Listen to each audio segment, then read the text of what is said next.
प्रभु का धन्यवाद हो आज के सुंदर दिन के लिए। प्रभु ने हम सबों को देखने का मौका दिया, इसलिए प्रभु को हम धन्यवाद देते हैं। आज नए मैसेज के साथ, नए संदेश के साथ मैं आपके सामने गब्रियल मरंडी उपस्थित हूँ। आप सबों को प्रभु का ढेर सारी शुभकामनाएं इस महा उपवास काल के समय में, और प्रभु आप सबको महा उपवास काल में संभाले और आपके उपवास में प्रभु आशीष दे। प्रभु का धन्यवाद हो। आज का मैसेज है परमेश्वर ने मनुष्य को बनाया। प्रभु का धन्यवाद हो।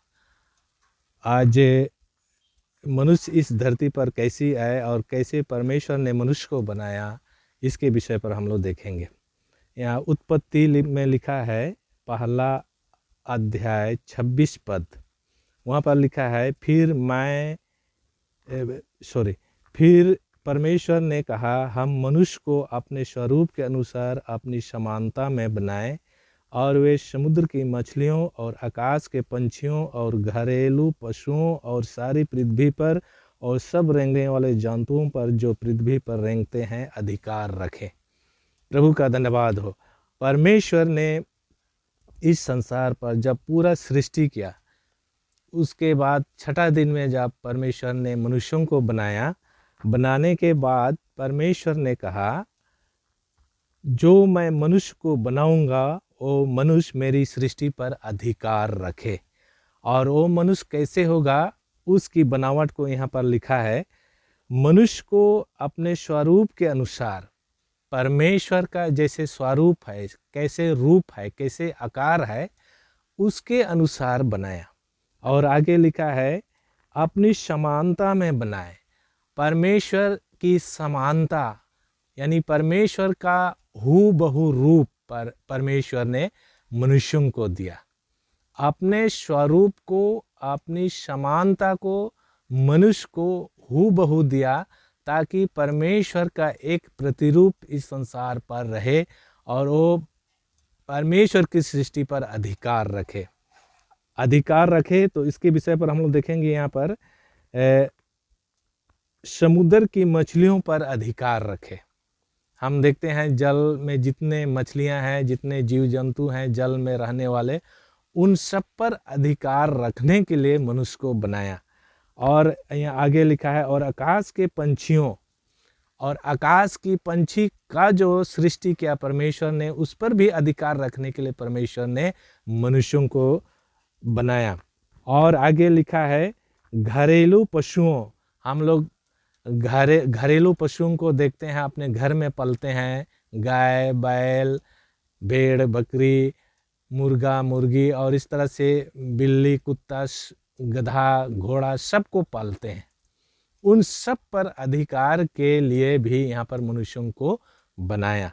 और आगे लिखा है और सारी पृथ्वी पर और जितने भी पृथ्वी के ऊपर रहते हैं वो सब पर मनुष्यों को अधिकार रखने के लिए दिया। और आगे लिखा है और सब रेंगने वाले जंतुओं पर जो पृथ्वी पर रेंगते हैं अधिकार रखें। पृथ्वी के ऊपर जितने रेंगने वाले जंतु हैं उन सब पर भी अधिकार रखने के लिए परमेश्वर ने मनुष्यों को बनाया। अधिकार रखने का मतलब है अपने वश में करना, अपने अधीन में करना, आपने इच्छानुसार इस संसार के जीव जंतुओं को रखना। इस तरह से यहाँ पर अधिकार का मतलब हम समझते हैं। प्रभु का धन्यवाद हो।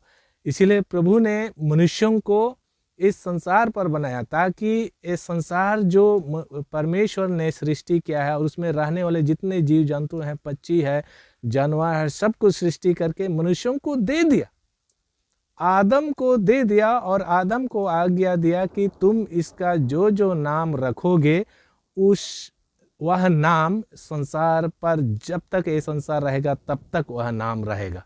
और इस तरह से आदम ने जो भी नाम रखा उन जीव जंतुओं का, सबका नाम उन्होंने रखा। और इस तरह से वो सारी नाम आज भी पृथ्वी में पर पाई जाती है और उसी नाम के द्वारा ही हम बुलाते हैं। प्रभु का धन्यवाद हो। अधिकार रखने का मतलब है अपने वश में करना, परमेश्वर के काम को, परमेश्वर के हर एक सृष्टि को अपने वश में करना, क्योंकि परमेश्वर ने सृष्टि करके आदम को दे दिया, मनुष्य को दे दिया। लो मैं तुम्हारे वश में कर देता हूँ, लो तुम अपने अधिकार में कर लो, और जो तुम्हें चाहिए, जैसे तुमको इस्तेमाल करना है इस संसार में, उन सारे अधिकार ने परमेश्वर मनुष्यों को दे दिया, आदम को दे दिया। और ऐसा करके आदम को दे करके परमेश्वर ने अपने ज्ञान को संसार पर प्रदर्शित किया, ज्ञान को प्रकट किया परमेश्वर ने। क्योंकि परमेश्वर चाहता है कि मनुष्य जितना भी परमेश्वर का चीज है, समान है, परमेश्वर की ओर से आशीष है, वरदान है, इस पृथ्वी पर परमेश्वर ने दिया है, और उस आशीष को, उस वरदान को मनुष्य ले ले, परमेश्वर की वरदान को ले ले, और इस तरह से इस संसार पर जो सृष्टि किया है उसके अनुसार, सृष्टि के अनुसार परमेश्वर का गुण गाए। क्योंकि परमेश्वर अपने लिए इस धरती का सृष्टि नहीं किया है, मनुष्यों के लिए सृष्टि किया है, जीव जंतुओं के लिए सृष्टि किया है, और पहला स्थान परमेश्वर ने मनुष्य को दिया है, और इस तरह से मनुष्य को बोल दिया है, अधिकार दे दिया है, और इस तरह से वो मनुष्य को दे दिया, लो तुम संभालो, इस पृथ्वी को तुम संभालो, मेरी सृष्टि को तुम संभालो, और अपने ज्ञान के अनुसार, अपनी समझ के अनुसार इस सृष्टि को इस्तेमाल करो। प्रभु का धन्यवाद हो। और इस तरह से मनुष्य को कहा कि तुम इस धरती पर रहो, इस सृष्टि की देखभाल करो, और इस तरह से इस सृष्टि को तू आगे बढ़ाना, बल्कि इस सृष्टि को तू नाश होने ना देना। इस तरह से आज्ञा दे करके आदम को इस संसार पर रखा, मनुष्य को इस संसार पर रखा। परमेश्वर की सृष्टि को आगे बढ़ाना, उसको संभाल करके रखना है, ताकि परमेश्वर की सृष्टि बनी रही। परमेश्वर की सारी चीज जो उन्होंने हमें सृष्टि करके दिया है उसको संभाल करके रखना है। ऐसा नहीं है कि हम जंगल को काट छाट करके बर्बाद कर दे, ऐसे नहीं है कि हाथी जानवर जितने भी पाए जाते हैं जंगल में या घरेलू पशु सबको मार काट करके ख़त्म कर दें, और इस तरह से जो भी हम करें तो अपने फायदे के लिए करें, ऐसे नहीं है। ये परमेश्वर की सृष्टि है, परमेश्वर की सृष्टि की देखभाल हमें करना है। प्रभु का धन्यवाद हो। इसीलिए यहाँ पर लिखा है, मनुष्य को बनाने के पहले परमेश्वर ने पूरे संसार की सृष्टि किया। जितना हम देखते हैं उत्पत्ति 1 अध्याय से हम लोग देखते हैं, वहाँ पर संसार की सृष्टि करके वहाँ पर परमेश्वर देखा कि अभी मैंने तो सृष्टि किया इस संसार का, इसको देखभाल करने के लिए एक मनुष्य की आवश्यकता है, और इसीलिए उन्होंने मनुष्य को बनाया, आदम को बनाया, और उसके कामों पर सहायता करने के लिए हवा को भी निर्माण किया, उसको भी बनाया, ताकि आदम के को जीवन भर मदद करे, आदम को जीवन भर मदद करे, और आदम जो कहे वो स्त्री वो हवा वो करे और सहायता करे, और इस तरह से परमेश्वर के लिए के योग्य बने रहे। जब भी परमेश्वर आए तो उन दोनों के बीच में परमेश्वर को अच्छा आदर मिले, अच्छा रिस्पॉन्स मिले, अच्छा आदम और हवा के जरिए अच्छा परमेश्वर को आज्ञाकारिता के हिसाब से उनका आदर करे। परमेश्वर यही चाहता है। प्रभु का धन्यवाद हो।